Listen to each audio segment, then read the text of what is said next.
Hi, my name is Sarah, and today I'm going to be talking about muscular dystrophy. What is muscular dystrophy? It's actually a group of diseases which is caused by a defect in a mutated gene. It's characterized by muscle weakness and degeneration. It's not necessarily hereditary, however, the risk is higher for those who inherit it from a carrier with the mutated gene. I'll talk about that later. There are different types that can affect specific muscle groups or appear at specific ages, have different symptoms, and vary in severity. Skeletal and cardiac muscles contain a protein called dystrophin. In these muscles, dystrophin helps reinforce and protect muscle fibers. The instructions for making this protein are provided by the DMD gene.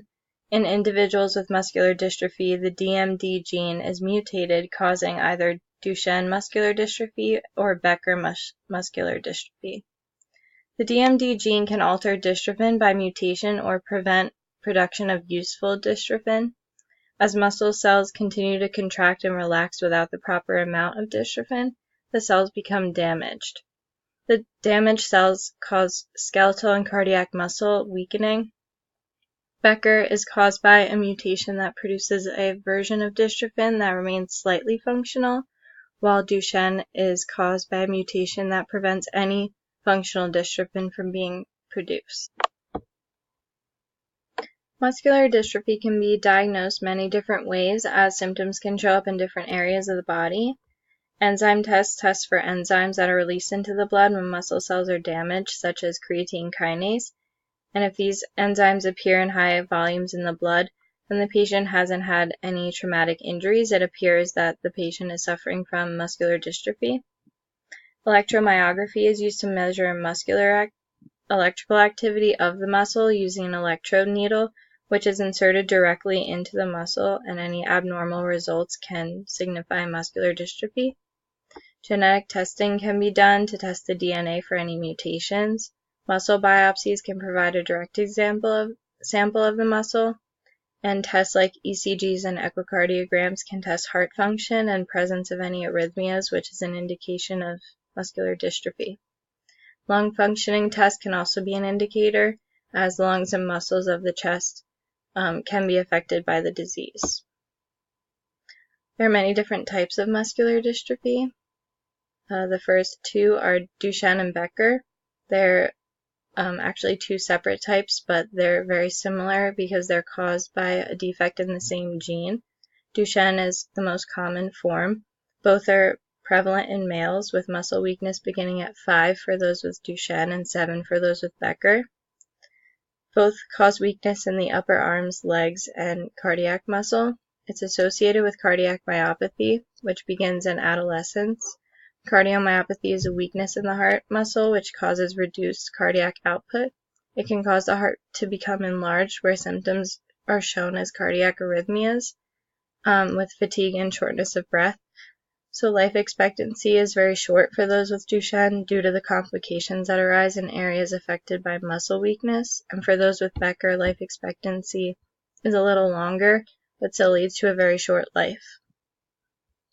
The graph shows percentage of males with Duchenne-Becker from 5 to 24 years of age using a wheelchair, and it shows that 90% of males with Duchenne or Becker from 15 to 24 years old are using a wheelchair, and I thought that was very shocking. Myotonic muscular dystrophy affects both males and females equally, with muscle weakness beginning anywhere from 10 to 30 years old. There's two types, where type 1 affects muscles of the neck, lower legs, face, and hands, while type 2 also affects muscles of the neck, as well as the shoulders, elbows, and hips. This form of muscular dystrophy causes people to have prolonged muscular contractions where they're unable to relax the contracted muscle in that affected area. Myotonic muscular dystrophy is not typically life-threatening, but the health problems associated with it can be. Limb-girdle muscular dystrophy affects both males and females, with muscle weakness appearing in early adulthood to late adulthood. It's seen primarily in skeletal muscles that are closest to the body, such as the shoulders, upper arms, hip, or pelvic area. and it can also affect the heart, diaphragm, or spine. This form is characterized by an abnormal walking gait due to weak muscles in the thighs or pelvic region, and may eventually require use of a wheelchair. Weak muscles around the spine and shoulders can cause spinal deformities such as kyphosis, lordosis, and scoliosis. This form is not typically life-threatening, although if it does progress to the heart or diaphragm muscles, the individual may suffer more severe complications. Facioscapulohumeral muscular dystrophy affects both males and females equally with weakness beginning in early teens to early 20s. There are two types which have the same symptoms and are distinguishable by their mutated gene. It's named after the muscles it primarily affects, which are the face, shoulders, and upper arms. It can also affect the lower legs, eyes, ears, heart, and trunk. This form is not typically life-threatening, but can be associated with spinal deformities and cardiac or respiratory conditions. Congenital muscular dystrophy and myopathies can affect both male and female equally, with muscle weakness beginning as early as birth or early infancy. There are many types, the most common being Fukuyama and collagen 6 related. Fukuyama primarily affects skeletal muscles, brain development, and vision, while collagen 6 related ranges from mild to severe and primarily affects the skeletal muscles and connective tissue. The most mild form presents skin abnormalities and difficulty walking later in life, while the most severe takes effect soon after birth, which means the child may never have the ability to walk or walk without support. Distal dystrophy can affect both males and females equally, with muscle weakness starting in early teens to adulthood. Lang begins in childhood and causes weakness in the feet, eventually leading up to the hands and wrists, but those with this type have a normal life expectancy and typically are mobile. Type 2 begins in adulthood with weakness starting on one side of the body, affecting many muscles, but especially the vocal cords or throat. Tibial appears later in life and affects the muscles at the front of the lower leg. This leads to foot drop and difficulty walking as it progresses. Oculopharyngeal muscular dystrophy affects both males and females after 40 years, so later onset. It affects the muscles around the eyes, causing droopy eyelids and weak throat muscles. It's not life-threatening or a cause for concern with mobility, besides vision issues or difficulty swallowing. And the last kind is Emery-Dreifuss muscular dystrophy, which affects primarily males, with muscle weakness beginning anywhere from 5 to 15 years old. This form affects the skeletal and cardiac muscles and worsens over time. Cardiac abnormalities almost always are developed by adulthood, increasing risk for a cardiac event. The life expectancy depends on the variation as well as the severity of symptoms or development of related conditions. The goal of medications is to manage muscle weakness or associated issues. So there are corticosteroids, which aid muscular strength and slow muscular degeneration. They have some serious side effects. With myotonic muscular dystrophy, muscle relaxers are used because the muscles either spasm spontaneously or cannot relax. Immunosuppressants are used to fight respiratory infections that may occur secondary to effects on the respiratory muscles, or they can slow damaged muscle cells. Anticonvulsants are used to control seizures and muscle activity, and heart medications like ACE inhibitors or beta blockers can be used if the heart muscle is affected. Besides medications, there are also recommended measures for those with muscular dystrophy, such as physical therapy for strengthening, occupational therapy for ADL functionality, and speech therapy for dysphagia or trouble speaking, and respiratory therapy when there is difficulty breathing.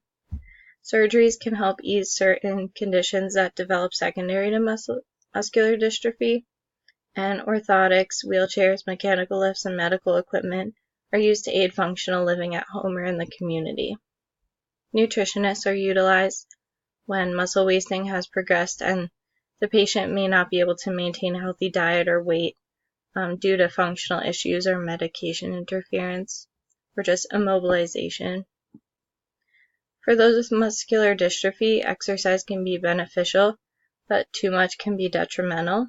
Going to the point of exhaustion may damage muscle further or increase risk for an event, so submaximal effort is recommended overall. Moderate aerobic activities with low stress on the muscles and joints are recommended, such as aquatic therapy. And since those with muscular dystrophy may be at an even higher risk of associated issues due to medications they may be taking, it's imperative for them to be cautious and know their signs and symptoms and when they should stop. The cardiac abnormalities that can result from muscular dystrophy do add risk to exercise, so consulting a doctor before beginning exercise is necessary. In Duchenne, Becker, and limb-girdle, the muscle may be more at risk for damage during the eccentric contraction phase of resistance training because the level of weakness in the already damaged muscle fibers. This is why light to moderate activity is recommended. Stretching also plays a major role for those with muscular dystrophy. While someone with muscular dystrophy may not be able to actively train their muscles using resistance training, passive or active stretching can be very beneficial for the individual as long as it's not overdone. Moderation is key, and while no one should overstretch their muscles, it's especially important for those with muscular dystrophy to take caution, as their muscles could already be weakened or damaged, and we wouldn't want to cause further damage. Some of the benefits include maintaining blood flow to the muscles, keeping muscles moving even for anyone who may be wheelchair bound or not able to exercise on their feet. It preserves movements that are needed to perform activities of daily living. For example, stretching at the elbow and wrist joints can help maintain movement, which allows for self-feeding movements. Deep breathing stretches the diaphragm and promotes healthy lung function. And for those who are immobile, the individual may have difficulty clearing their lungs, so they can learn positions to promote drainage and produce coughs and reduce risk of lung infections. For my case study, I have a 10-year-old male of average height and weight with Duchenne muscular dystrophy, beginning to show signs and symptoms of cardiac myopathy, with fatigue and shortness of breath with low activity. His blood tests show high creatine kinase, and he needs assistance standing but can walk independently with a slightly abnormal gait. He is able to stand up on his own and cannot perform full shoulder extension. So for my exercise recommendation, I have 3 to 5 days per week of moderate submaximal effort aquatic activity to slowly introduce some kind of resistance training to get a little stronger, and 5 to 7 days per week of light stretching and balance exercises just to maintain his flexibility and movement. And then, of course, obtain clearance from the physician before continuing the exercise regimen due to his symptoms of cardiomyopathy, and educate the client on signs and symptoms of contraindications to exercise in case of any kind of cardiac event. As exercise specialists, it's important to understand the possible risks associated with muscular dystrophy, as the symptoms and onset of the disease can vary so much between individuals. There can be quite a few associated conditions as the disease progresses or worsens, and so it's important to know any contraindications to exercise that may apply and take special precautions as needed. I hope you found this PowerPoint useful, and I thank you for watching.